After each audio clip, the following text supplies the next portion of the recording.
Well, hey, everybody. Hope you're having a fabulous Wednesday. Wanted to welcome you back to Gravity's weekly wellness webinar, a guided mindfulness meditation practice in lieu of what used to be our 4 p.m. Central Time meditation circle that we were hosting here. It's super great to be able to do this together, and we really have appreciated everybody who's shown up for these and who's dialed in for these. It does help us feel like we're not alone. It helps us feel like we're still connected and we're still making these connections. And I think that's going to be crucial for us. Just talking to somebody today about this, and I think we're learning that we need each other more now than we ever have, but because we're at home and because we're not with our coworkers or classmates, it's pretty hard to actually celebrate the new kinds of connections we're making. And I think the creativity, the thoughtfulness, the intentional reaching out and finding ways to support each other will I think just make all of our in presence relationships stronger on the other side of this. So we really are grateful for you to be part of this. As you know, I love to always sort of show y'all where we're at, who's coming in from where. And so like I've said before, if you don't show up on this, holler out in the chat because we would love to recognize you. But for today's guided meditation practice, we have folks registered from Australia, Canada, New Zealand, the UK, and all over the US. And this is just one of those other things that really does sort of make me feel like we are in this together. And I think that's the affirmation. I think that's the affirmation that we want to continue to make, that I am doing my part and you are doing your part, but we are in this together. We are not alone. And that sort of we affirmation is really a confession that we do need one another to get through this. So appreciated all the kind messages, all the support that's come in, and appreciated you all being part of these various webinars. We had a really great one on Monday with Stefan, a mental health professional, and that's up on Vimeo and YouTube. And this coming Friday, we'll have Ania Salazar, who's one of our Gravity board members for Kids Contemplation, and that's going to be fabulous. It's good to kind of break it up for us. It's good to kind of get a little bit of space from me or from Phileena simply leading, because some of you know this, right? Phileena is like a meditation pro, mindfulness queen. I mean, she's just she's the contemplative royalty of our time, and that's a lot of pressure for me to have to live with. I wake up just feeling like a punk when she's already put in an hour and a half of centering prayer in the morning, and me and Base are struggling to get out of bed. So what's kind of been great about this, having different people join these wellness webinars, is it's actually given me a break. And so I wanted to sort of let you in on a little secret. I wanted to sort of share with you a little bit what it's like to have to live with Phileena. So maybe you've seen this before, but this is one of her tactics.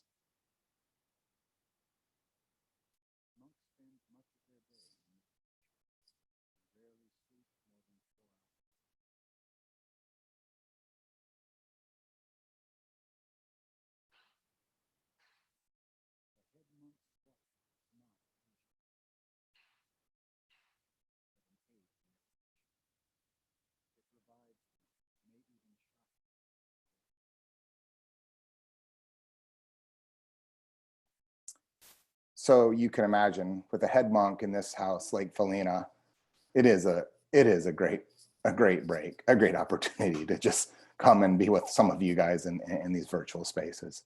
And so with that, I'm going to turn it over to Phileena here for a second. We're going to sort of have a reset and a redo today. A few weeks ago, I guided us through a loving kindness meditation practice, and then I actually brought that over into our Enneagram types, and we failed to record that. So we're actually going to try to do another version of that today, and we'll try to get this recording locked in so that we can share that. So Phileena, I'm turning it over to you to get us started.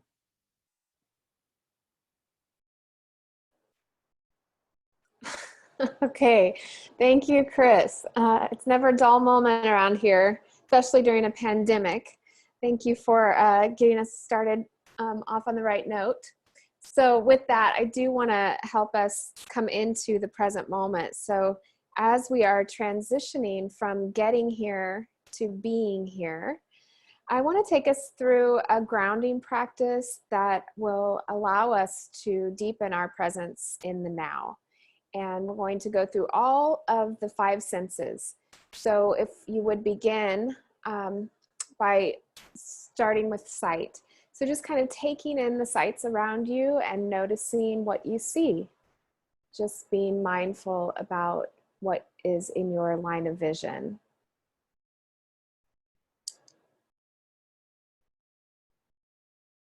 And from there, we can transition to the sense of hearing.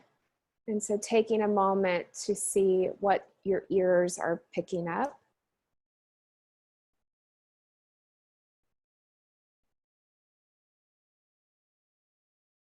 Just mindfully naming what you hear.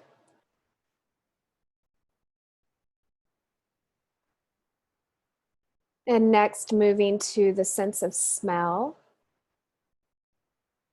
Just taking in what you can detect through the nose, through your sense of smell.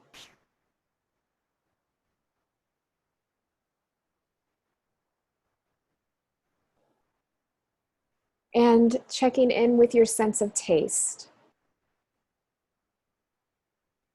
What do you notice in the mouth? What can you taste?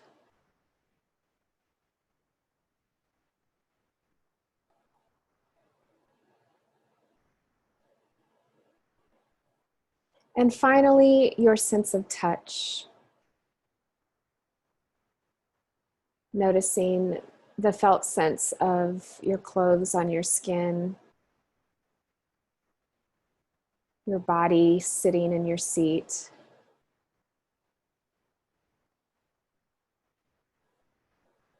You might take the thumb over the fingers and notice the sense of touch on your fingertips.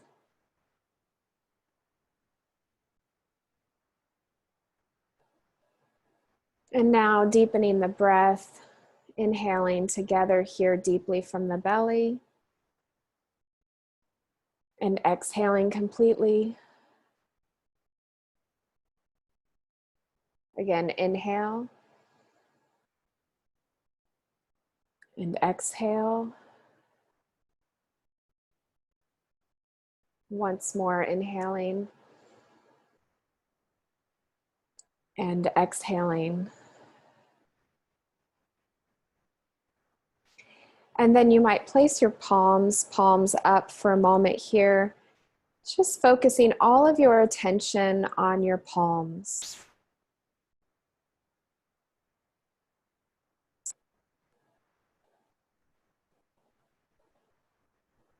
Noticing the centermost point of your palms and placing all of your attention there.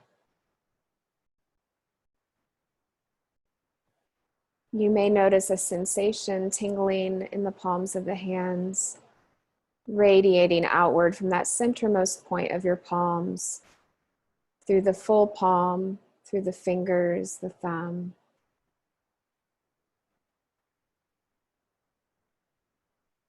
Notice that you are right here, right now.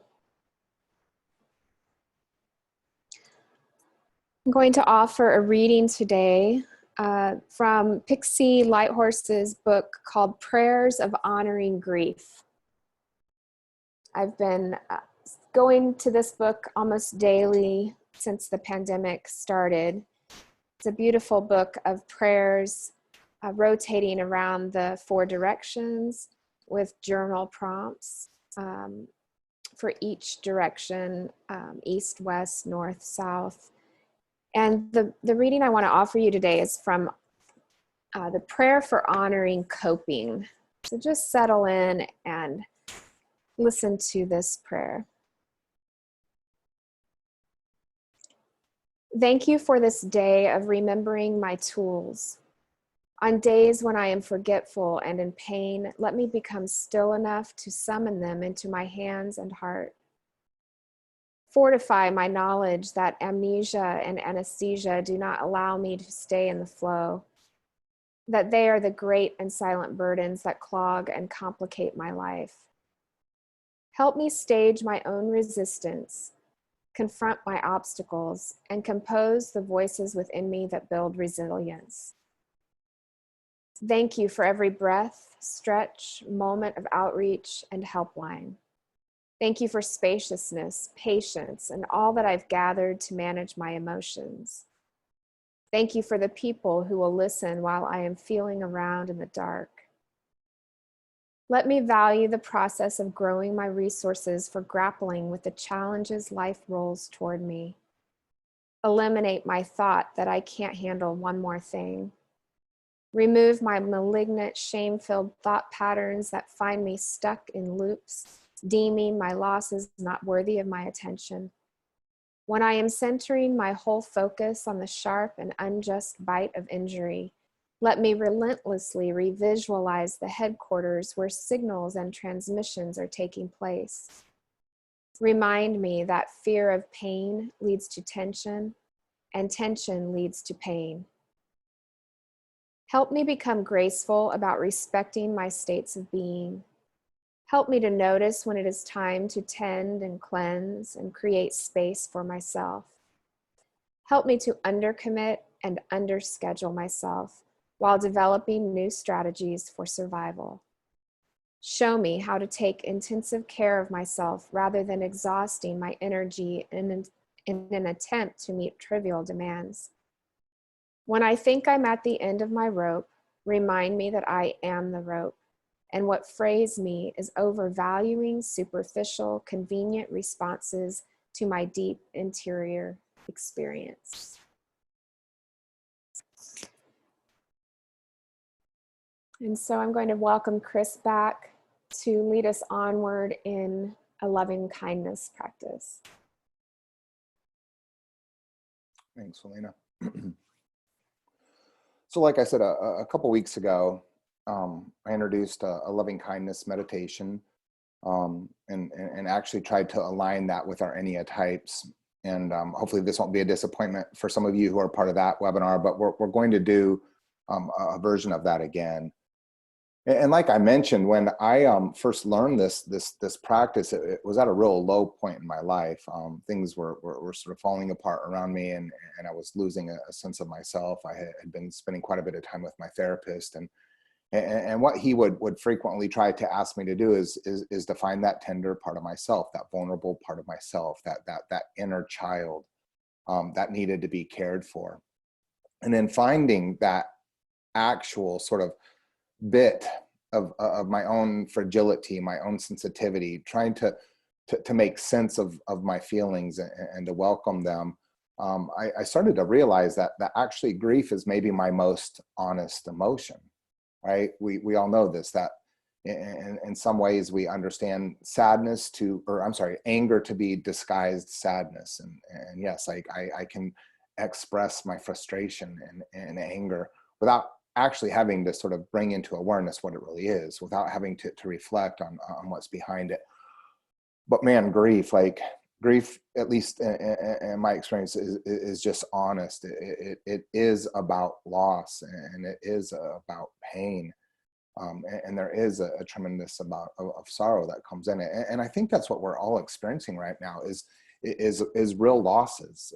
And like we've tried to sort of say on some of this, like, there are things that we're not going to be able to make up, and there are things that we won't get a redo and a reset on. And that's okay, but in the moment it doesn't feel like it's okay. And in the moment we actually have to grieve those and process those. So when I was meeting with my therapist, he would sometimes remind me, he's like, so that part of yourself, that tender part of yourself, that vulnerable part of yourself, let's bring it forward and let's hold it and cradle it and let it cry like a child. And man, it just used to piss me off, because it's like, I'm not playing along, man.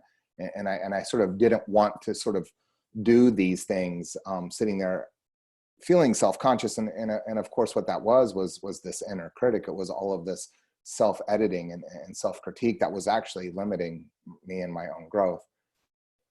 And so what turned the corner for me, what I had to do was remember that, my first job out of university, I graduated from this little liberal arts college in Kentucky and moved immediately to South India. And with this amazing group of coworkers, this incredible community, this brilliant team of folks from all over the country there in India, we started what we understood to be the first pediatric AIDS care home in the 8 countries in South Asia. It was the first home for little kids who were orphaned because of the global AIDS pandemic or born HIV positive.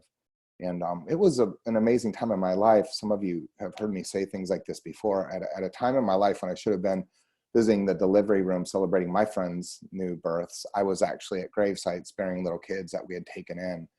And so it was a time also marked by tremendous suffering, tremendous sorrow.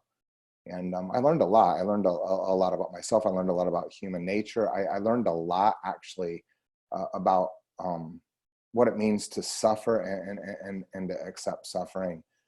And sadly, I learned that from little kids who had done nothing to invite the suffering they were experiencing. And so there was often nights, because I was the single guy back then, there were often nights when we were short-staffed or there was a kid that was really sick and I would have to take the overnight shift. And I just remember this little girl, we'll call her Bimala, who came to us really, really sick. I think she was 2 or 3 months old then. And man, I just remember that first night, her sobbing, her tears, and then her exhaustion from not having tears to cry anymore. I remember holding her little body against my chest to try to keep her warm. I remember changing her diapers. And at one point I was so frustrated, and it was like there's nothing I could do to make her feel better or to make it be okay. And that's when something in me broke. And it was like, that's true. I can't change this situation. I can't control this, and I can't solve this for her. And that's when I just had to let her be, and I had to try to take some of that suffering on for myself. And I think there was an energetic shift in me. And as I began to hold her, it seemed like she cried a little less, and I hope she hurt a little less. So when my therapist would remind me to find that tender, that vulnerable part of myself and to bring it forward and to hold it like a baby, I would always remember this little child, and I would remember holding her and letting her cry. And I think that's important, because I think there's a part of us right now that's crying. There's a part of us that's grieving. And in this grief, we're letting go of the things that we're losing. Now, a week ago, I also mentioned when my niece Claire was born, she didn't cry like most babies, but man, she just kind of heaved and groaned, and it was unbearable. I couldn't take it. And I remember the nurse telling Phileena and me when we went out into the hall, like, "Hey, is that kid okay? Is that kid okay?" The nurse said, "No, this is not common, but they called it lamenting, and it was this lamenting of changing space and environment and being welcomed into the life and that she's lived, and she's lived a beautiful life." And so I think some of us are sobbing because we're in grief, and some of us are lamenting because we're in transition. And this lament, it's just groans that we don't have words or prayers for. And then the truth is some of us are just throwing tantrums, and that's us expressing our anger in ways that we don't know how to give meaning to. And I think that's okay too. And I think sometimes when little ones are throwing tantrums, we just have to hold them. We have to let them get that energy out. And so for me, one of the ways that I've kind of dealt with my grief, with some of this lamenting of transitions in my life, and then really just some of the frustration that comes out as tantrums, is incorporate this meditation practice out of the Buddhist tradition called loving kindness. And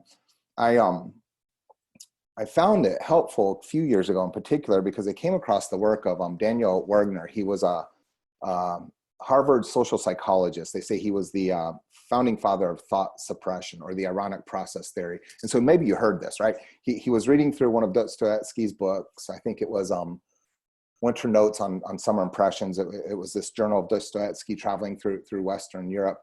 And Dostoevsky was dealing with his own inner life, his own mind. And in that book, there was this great little line where he says, Try to pose for yourself this test, not to think of a polar bear and that cursed thing will show up every minute. And so Dr. Wagner took this thought and he just said, I think there's something in this, that when we actually try to suppress a thought, it checks in, it comes back even more. And so he would do all these tests to prove this theory. And one of the common tests that he did was he would take two groups, group A and group B. He'd give them little bells and he'd say, we're just going to sit here for 10 minutes. And for group A, I do not want you to think of a white bear for the first 5 minutes. And every time you do, just ring the bell, just ring the bell, just ring the bell. And then for the second 5 minutes, you can think of the bear if you'd like, it doesn't matter. But every time you do, ring the bell, ring the bell, ring the bell, right? So you can imagine these folks are not supposed to be thinking of a polar bear. And for 5 minutes, every minute, ding, ding, ding, ding. He goes to the second group and he says, hey, you all, for this first 5 minutes, you can think of whatever you want, including a bear. And if you think of a bear, ring the bell. I don't care. But for the next 5 minutes, try not to think of the bear. And when you do, ring the bell. And so you can imagine what happened. The first group, right, they rang the bell more than the second group's first and second 5 minutes in their first 5 minutes. But then the rebound effect of the second 5 minutes, the bear just kept coming, just kept coming forward. And I think that's what's happening to a lot of us right now. We're trying not to read the news. We're trying to sort of find positive alternatives, not distractions, positive alternatives. But man, this anxiety, this frustration, this sadness just keeps coming up. And so what I want to do here is introduce you to this loving kindness practice.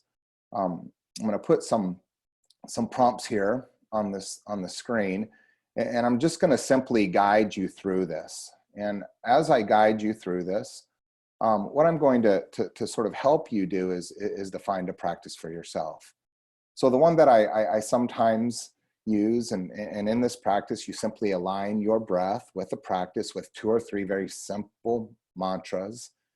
As I sometimes say, may I be filled with faith, may I be a source of hope, may I be aligned with love.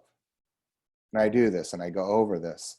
And I'll do this sometimes in the morning before I get out of bed. I'll do this when I feel like I can't suppress thoughts or are negative or painful or difficult. I'll do this sometimes when I'm walking basal, and just gently reminding myself, putting this out there, claiming this, may I be filled with faith, may I be a source of hope, may I be aligned with love. And as we do this, and as we find our own practice, we're guided into stages for this. And so the methodology is very simple. It's finding affirming statements or phrases that attend to that tender part of you. It's determining folks then that you're going to bring into this practice, because it is an inclusive practice. It's a practice not simply for you, but for others. And so you'll see this. We'll do this together, because we'll do this in a few phases. But you usually bring someone to mind that's taught you about compassion, that's taught you about love, that's taught you about acceptance. Then you bring someone into this practice that you love deeply, care for deeply, and you practice this for them as if they're there with you. And then if you're able, you bring into this practice someone who's difficult for you, somebody who's hurt you or wounded you. And then we close this practice by bringing into awareness all of those in our community, all of those in our family, all of those in the world who are suffering today. And so in these sort of successive stages, it becomes more inclusive. In these successive stages, it becomes more heart-opening. Because yes, it's sometimes easier for some of us to practice compassion for others than it is for ourselves. And so when we do this for a teacher, when we do this for a loved one, we start to feel our hearts almost welling up inside us. And that's why we often bring someone into this practice that's difficult for us, because we find that compassion. We find that compassion somewhere else, and then we bring it and offer it to them. Now, when we start with ourselves. And for some of us, we're not very compassionate with ourselves. For some of us, we don't like ourselves. We're hard on ourselves. For some of us, we need to maybe start with our inner child. And so if that's the case, do that. But while you're doing this, just let this practice wash over you, and just let this practice not be a distraction, but an alternative to the things that we're trying not to think about, the things that we don't want to be reminded of, these feelings that may be derailing our sense of peace or our sense of inner centeredness and rootedness. So I'm going to put these up here on the screen, and these are the type specific, the Enneagram type specific loving kindness meditations that I put together, and that actually will be out in my new book, The Enneagram of Belonging, that drops next month. Wanted to share these with you, and when we put these out there a couple weeks ago, it really was the first time I sort of let these loose into the wild. We'll put these on the Gravity website as well, and there'll be a link to that here in the chat in a moment, and we'll send this out in the follow-up to this webinar. But as we do this, I'm just going to guide us through these. And so if you're type 1, the practice that I recommend is aligning your breath with these 3 affirmations. May I be at ease. May I breathe peacefully. May I find freedom and rest. If you're type 2, may I offer love. May I receive love. May I love myself. For type 3, may I own my worth. May I own my value. May I be embraced by love. For type 4, may I see myself. May I know myself. May I love myself. For type 5, may I be here now. May I say yes to silence. May I let go. For type 6, may I embrace my fears. May I embrace my faith. May I embrace my courage. For type 7, may I be free. May I be content. May I rest in this moment. For type 8, may I be open-hearted. May I be loving. May I be vulnerable. And for type 9, may I be present. May I own my power. May I have inner peace. And so I'm going to guide us through this, and I'm just going to simply use these 9 loving kindness meditations. It's a little bit sort of non-traditional the way that we'll do this, but I want this to also be inclusive for everyone who's joined us. And so if you can find a posture that's open, that's receptive, if you can sit with your back upright as you're able, with your feet planted firmly on the floor as a symbol of your groundedness and rootedness, your hands folded as a symbol of your inner connection, or your palms pressed down on your thighs, reminding you of your strength.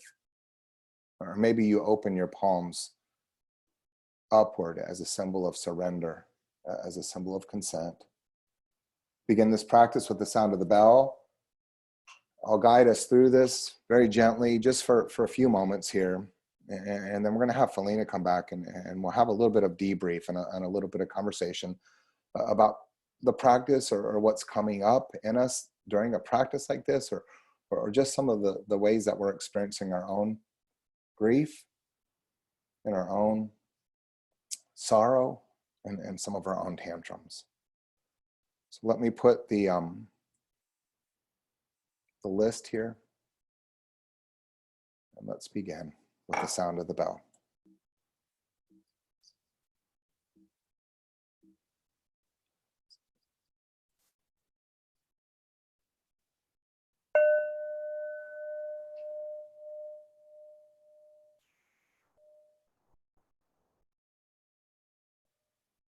Beginning with ourselves, our inner child,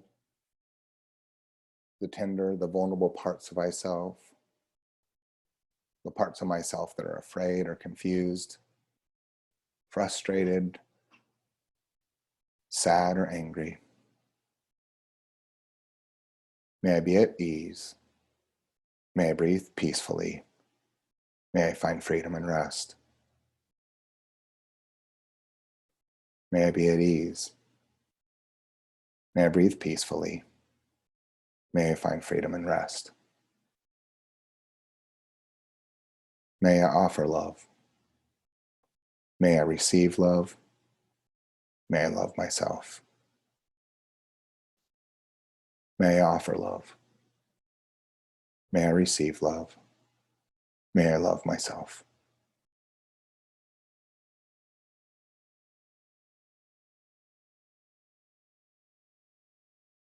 As our hearts open, let's bring to mind a teacher, a guide, a mentor who's taught us about compassion, and practice this for them.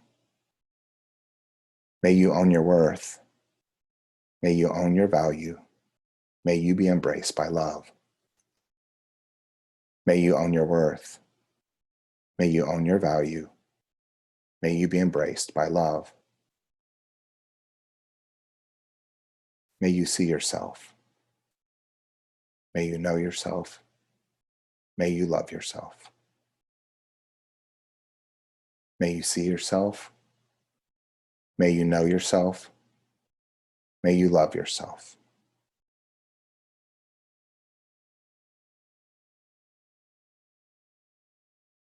And now let's bring someone to mind that we care for deeply, that we love. Maybe it's a child or a parent. Maybe it's a roommate or a partner or a community member. Maybe it's your best friend. And we practice this for them. May you be here now.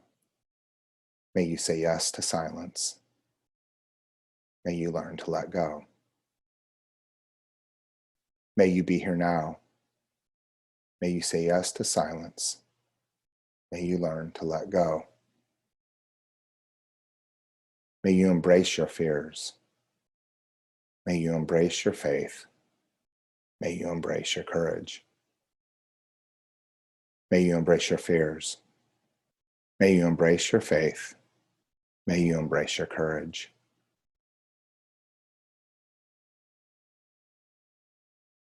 And now, if we're able, we bring to mind someone who's harmed us, betrayed us, hurt us. We bring to mind someone who's difficult for us, and we practice this for them. May you be free. May you be content. May you rest in this moment. May you be free.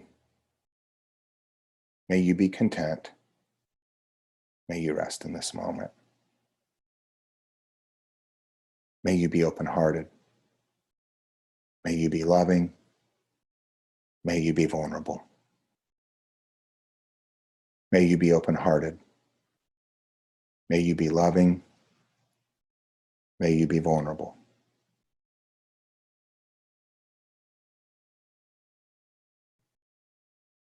And now in this practice,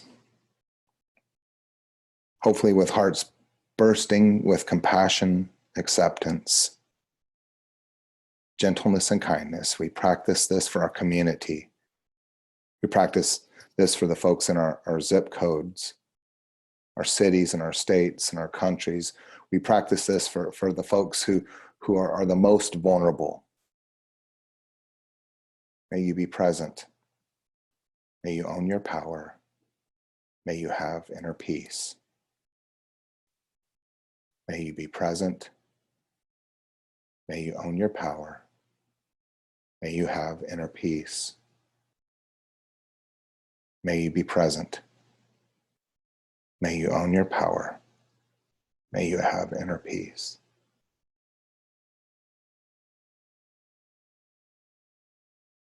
And as we offer this gift of peace to the world, let's bring this back one last time for ourselves, holding ourselves like a crying baby, a baby that's suffering, a baby that is in the anguish of grief, a baby that's lamenting, a baby that may be throwing a tantrum. And may we offer this practice to the most vulnerable parts of ourselves. May I be at peace. May I breathe peacefully. May I find freedom and rest. May I offer love. May I receive love. May I love myself. May I own my worth. May I own my value. May I be embraced by love. May I see myself. May I know myself. May I love myself. May I be here now. May I say yes to silence. May I learn to let go. May I embrace my fears. May I embrace my strength. May I embrace my courage. May I be free. May I be content. May I rest in this moment. May I be open-hearted. May I be loving. May I be vulnerable. And may I be present. May I own my power. May I have inner peace.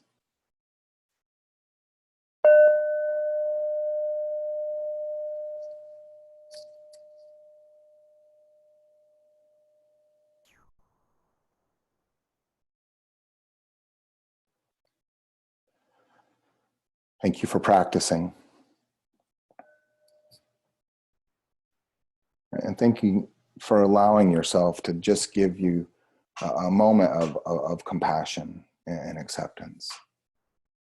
So I want to ask Phileena to come back here so that we can maybe just debrief this a little bit if there's folks who had something come up, if there's questions about the practice, or if there's a gift that you found in it. It would really be great just to hear from some of you. So the way that we'll do this is we'll ask you to raise your hand. And there's a place, I understand, at the bottom of your computer screen in that bottom menu between, I think, chat and share screen, where you have the option to raise your hand. Once you do that, I'll call on you. And if you're comfortable turning your video on, then I will select to bring you into the panelist section so that you can turn on your video. And then I just dropped a link in the chat here to the practice and that chart on the gravity site. Okay, let me see who's raising their hand here. Okay, Ellen, let's see. Hi, Ellen, can you hear me? I can. Can you hear me? Yes, would it be okay if we try to get you onto the video? That's fine. Okay, I'm gonna promote you to panelist and see if you can turn your video on. All right. Great, hi, Ellen. Hi, Phileena. Nice Thank to you see for this. I've enjoyed it the last few weeks. I do have a question about the loving kindness meditation. So when we involve others in our meditation, do you recommend using the affirmations for their type? You know, switching from our own type? I was unclear on that. Yeah, actually that's a really interesting question. I do feel a little bit bad guiding a group through a practice that has so many sort of mantras in it, because like I said, the practice is meant to be very simple. It really is just meant to be 2 or 3 lines.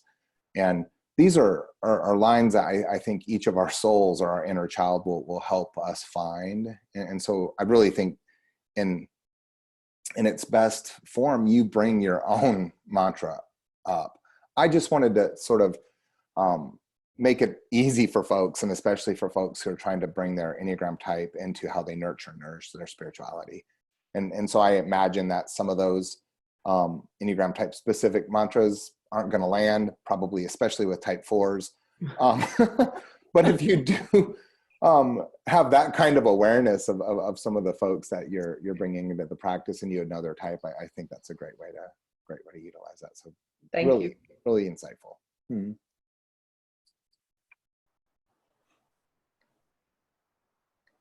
All right.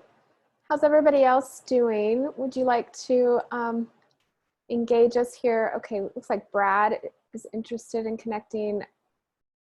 Hi, Brad, can you hear me? Yeah, I can. Are you open to coming on video? That's great. Awesome. Okay, here we go. We're going to promote you to panelist. Let's see if we can get you on here. Hi, Brad. Hey, how are you? I'm doing okay. How are you doing? Doing great. I just wanted to thank you for specifically this mantra of being free as a 7. I hadn't ever thought about the idea of freedom and captivity when you're not giving yourself to that freedom, like the idea of contentment, and the idea of being present in the moment is definitely something that I've worked towards specifically, but the idea of incorporating freedom into that and like allowing yourself to be free, and by giving yourself to this practice, in a way, when you're not doing that, you're not allowing yourself to have that freedom there. And it never even dawned on me. So it was kind of like I'm still kind of like, I think it's still washing over me a little bit, but it's freedom being such a valuable thing to me. Yeah, it was kind of dumbfounding. So thank you. That's all. Chris, can you actually speak to the connection between freedom and type 7? Yeah, so I poor 7s. These are among the frustrated idealists of the Enneagram. And, that energy is usually up and out. And for some folks, it's too much. I actually love it. It's really fun. It's really vibrant. It feels really alive. But you see, what we miss in not appreciating the gift, or let's say the soul's created purpose for being, that shows up in 7s, is really this celebration of freedom. And I try to say this, right? 7s sometimes get dragged a little bit, like they sometimes don't follow through with the things that they start, or they stay so curious that they just move from one thing to the next. And you see, that's also that hint that you're keeping yourself free. You're keeping options and opportunities open, because anytime you bring closure to something, part of yourself feels like it's dying. There's a ding there. And so we need 7s to remind us we're free. And especially right now, when we feel locked up at home, we need to remember that freedom isn't in our external circumstances. It really starts within us. And you see, so many of us are bound up, though. We're bound up with our guilt, regrets, our shame, our disappointments, our fears. And sadly, for some of us who've been socialized in religious communities, we think all of those are the voices of the divine, when in fact, nope, that's still us. We're doing this to ourselves. And so, yes, I would say this. I think you could actually look at that list of mantras. And for some of us who really need to find some inner freedom, work with the 7. For some of us who need to return to hope, work with type 3s. For some of us that actually just need to let go of all the mental angst, work with type 5s. And I think there's something in that. And so thanks for the 7s out there showing us what it means to live and be free. Thanks, Brad, for your Thanks. reflection. Yeah. Okay, I'm going to call on the next person here, Carrie. Let's see here. Hi, Carrie. How are you? Good. How are you? Good. Are you open to coming on camera? Oh, sure. Okay, great. Here we go. I'm going to promote you to panelist. And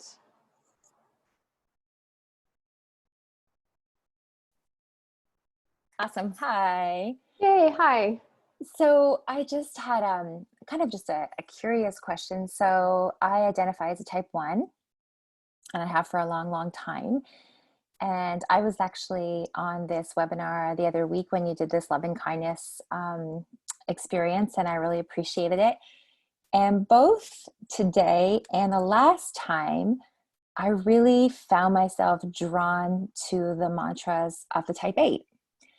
And I don't know if that's just because of what I'm personally going through right now. I just found it interesting when it happened to me again today. I was really drawn to the, may I be open-hearted, may I be vulnerable, may I be loving to myself and loving. And so I don't know, I just thought I would just wonder aloud about that and see if you had any thoughts. Yeah, I mean, like I said, I don't presume to be able to like prescribe anything for any type other than my own experience of my type. Yeah. And I've been doing some of these practices lately, and I do find that, yeah, at different times there are different ones where like it's arresting for me. Uh-huh. It's some of these actually bring forward my tears in really surprising ways. And so, you know, I don't want to like reduce all of this to simply the Enneagram and types and numbers. Like I said earlier, I just think find the mantra that works for you, that you need right now, Hmm. that will support you and Okay. guide you.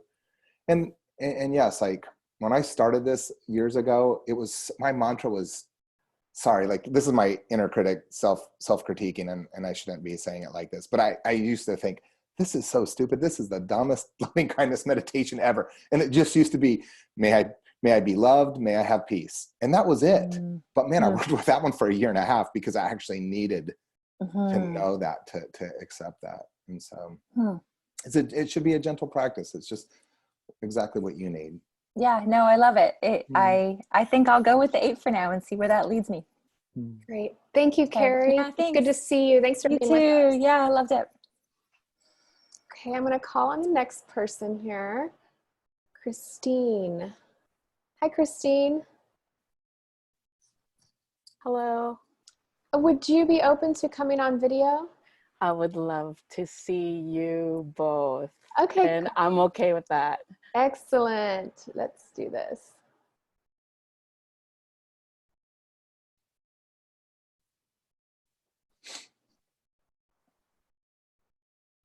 Oh, are you there, Christine? Hi. Hi. See you. Good to see you both.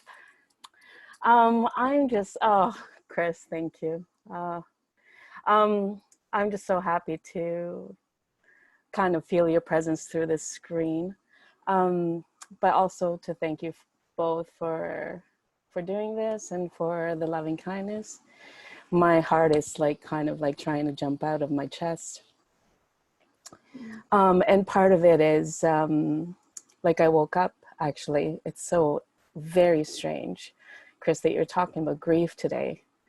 Because the first thing that I did was I grabbed my phone this morning and the first article that I read, it is about grief, and talked about the other stage of it. It was the part where it's after acceptance, or rather in addition to the other stages of grief that Dr. Ross has talked about, is its meaning.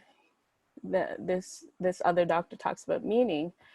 And I am just wondering, because I don't really usually have words for it. Can you help me orient as to, I don't know, where do you see us as a collective? Are we there? Where are we in our grief stages? And I would assume that everybody will probably go through this differently. I'm wondering what your thoughts are on the collective. Where are we? And I don't know, I'm feeling at a loss for meaning. So I don't know if you could speak to that a little bit. Yeah, catch me if I'm wrong here, but I think the first stage, of course, is denial. And I think we all collectively experience that. Oh, it's not that bad, or I don't have to stay at home, or I can still take my trips. And then it was like, wait a second. Every time I see somebody on social media taking a flight somewhere, I'm like, what are you doing? And then we kind of experience, I think, some of that anger, right? That second stage, like our governments failed us. The media either overplayed or underplayed this. And now are they peddling fear to keep this in the news, or is this actually is this the news? And I think that anger is legitimate. I think that third stage, right, is bargaining. Is this right? And I think that's where we probably are collectively. How much longer can I stand this? How much longer can I not find a friend to just be with, even if it's just one friend and I think they're okay? Or like for those who are alone and touch deprived, like when can I just hug the delivery person? It's like we're making these trades in our minds, and we're seeing our governments do it. Like, well, you know, let's open this state, or let's open this industry, or let's put it on this part of the calendar. And I just think we can't do that. But you see, I think that's where we're at. And so I would even say this, like, watch yourself bargain, watch the risks that you're willing to take because you're so desperate, like, and hold that. And I understand, like, yes, these stages of grief can be linear, but I kind of feel like it's taking a coin and clicking it on the table, and as it, before it finally stops, it starts spinning on its side. It's wobbling. I feel like we're going to wobble our way through this, and I think it's okay. I think we have to remember it's okay to not be okay. That's helpful, Chris. And then I would just offer this. I'm looking deeply into grief right now, and I've come across a psychotherapist named Francis Weller, and he has a book on grief and sorrow.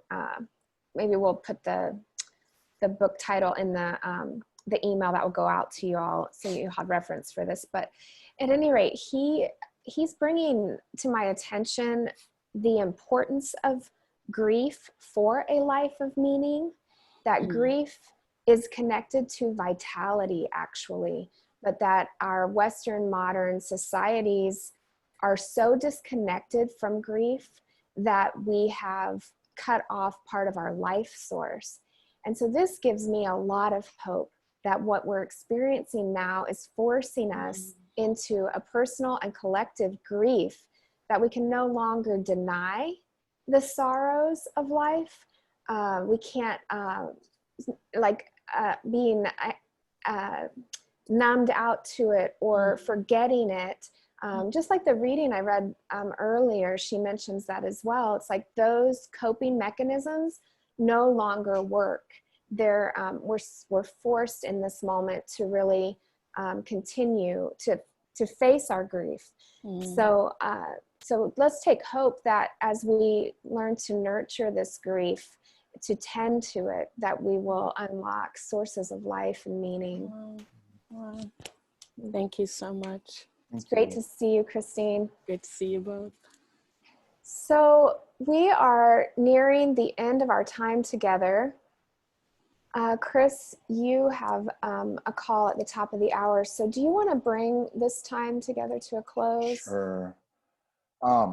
I see that there's a few questions up here, and I'm really sorry we didn't have time to get to these. If you drop your question in the message, or if you email us at Gravity, I'll do my best, or Phileena will do our best to respond to you in the next day here. And I can take a few minutes here at the end to respond in the chat or the Q&A box. Right.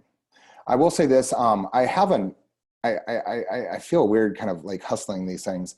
I have a podcast, and I put this podcast out about 4 weeks ago. And I mentioned this, I think, before too, that like I was really concerned, like, man, is this just the wrong time? Is it going to land poorly? And it's an Enneagram podcast. It's called Enneagram Map Makers. And I've been having conversations with my teachers and mentors. Well, 4 weeks ago, I dropped one on COVID-19, and it was really kind of a lament. It was really me trying to make sense of my own grief and my own processing. But if you subscribe to that podcast, I can let you know now, we're actually going to have a kind of a surprise bonus episode that drops tomorrow morning. And it will be on those sort of 3 ways our inner child are suffering through grief, through lament, and through tantrums. And it will be a guided loving kindness practice. And so, you know, I find guided meditations are really helpful at a time like this. And so if you put that podcast on your phone, it's something that you can take with you as you stay home. So we're really grateful for you to join us. Please join us on Friday. Of course, that's for the inner child within us, as well as the little kids in your homes. I'm going to put this slide up here just to remind you what it is that we're offering through the end of April. Whole Health Mondays, Spiritual Practice Wednesdays, and Kid Contemplation Fridays. And I really think these are great opportunities to come together. So please join us as you're able. Please take care of yourselves, and have a great rest of the day. Peace to you all. Thanks, Chris. And before you all go, I want you to see the sweetness right here, who's been very present to all of you and to me during our time together. So hope you can find your own pet to draw near to, or just come near to your own inner child and receive the love. It's all around you and within you. Oh yes, and sorry, I forgot to mention this. I'm actually jumping on an Instagram live chat right now with Jonathan Merritt. So if you go to my Instagram account, I put it there in the chat. I think you should be able to join that show, and we'll spend the next hour hopefully having a little bit of fun and also hopefully going deep into our hearts. So maybe I'll see some of y'all on Instagram here in 3 minutes. All right. Thanks again, everybody. Take care. Bye.